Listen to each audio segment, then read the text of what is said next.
नमस्कार मित्रांनो, आज आपण आलो आहोत पानचिंचोली येथे आणि आपल्यासोबत आहेत अनिलजी बेळंबे. तर आपण त्यांच्याकडून जाणून घेऊ की त्यांच्या यशाचं आणि जो सध्या व्यवसाय चालू आहे त्याबद्दल सविस्तर माहिती. नमस्कार अनिलजी. नमस्कार. तर सर्वप्रथम सांगा की तुमचं नाव आणि तुम्ही कोणत्या गावचे आहेत? मी अनिल प्रमोद बेळंबे, राहणार पानचिंचोली.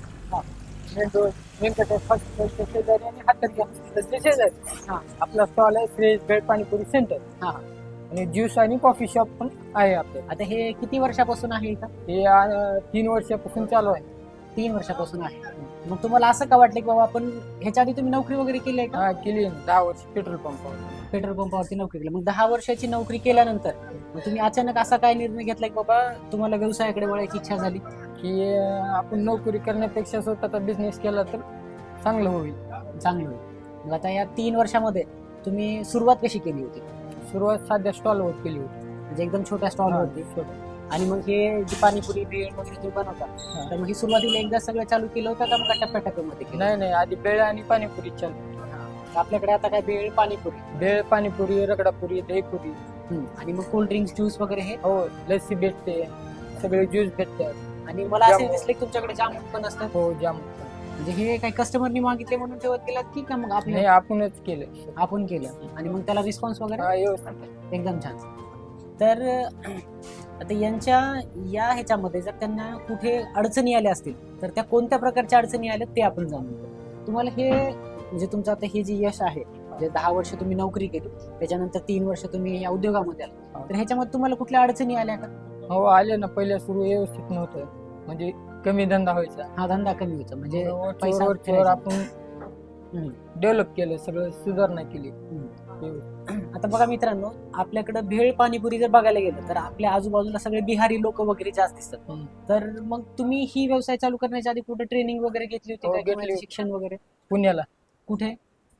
डेक्कनला संगीता पाणीपुरी सेंटर. संगीता पाणी म्हणजे झेड ब्रिज वगैरे आहे तिथंच आसपास? नाही, भंडारकर रोडच्या शेजारी भंडारकर गुडला कॉफीच्या शेजारी. मग ही किती दिवस केलो तिथे? तिथे 6 महिने केलं. 6 महिने केलात. 6 महिन्याच्या नंतर मग तुम्ही इकडे येऊन 2-3 महिन्यापून चालू केले. इकडे चालू केलं. बघा मित्रांनो की तुम्हाला जर उद्योग करायचा असेल तर कुठल्याही प्रकारची म्हणजे वेळ न घालवता म्हणजे 6 महिन्याची 10 वर्ष नोकरी करून 6 महिन्याच्या ट्रेनिंग वरती म्हणजे प्रत्यक्षात तिथे जाऊन यांनी काम केलं, तिथलं काम शिकून घेतलं आणि आपल्या गावी येऊन यांनी नंतर यांचा छोटा स्टॉल चालू केला. म्हणजे पहिल्या सुरूच एवढं मोठे लाखो रुपये न घालता 5-10 हजारामध्ये त्यांनी सुरुवात केली आणि त्याचं छोट्या स्टॉलचं आज बघायला गेलं तर एवढी गर्दी आहे की आम्हाला इंटरव्ह्यूसाठी सुद्धा अर्धा-1 तास थांबावं लागलं.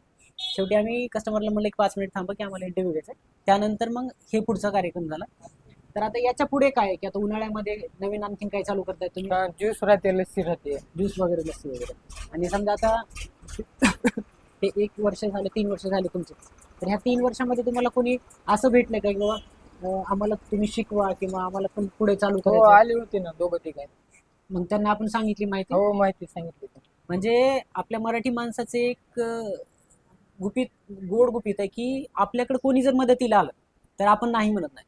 परंतु व्यवसायामध्ये काय होतं की कधी कधी तुम्ही जेव्हा दुसऱ्याकडे जाता आणि मला हा व्यवसाय करायचा आणि मला शिकवा म्हणून जर जाता तर त्यावेळेस तुम्हाला त्या प्रकारे कुठलीच मदत होत नाही.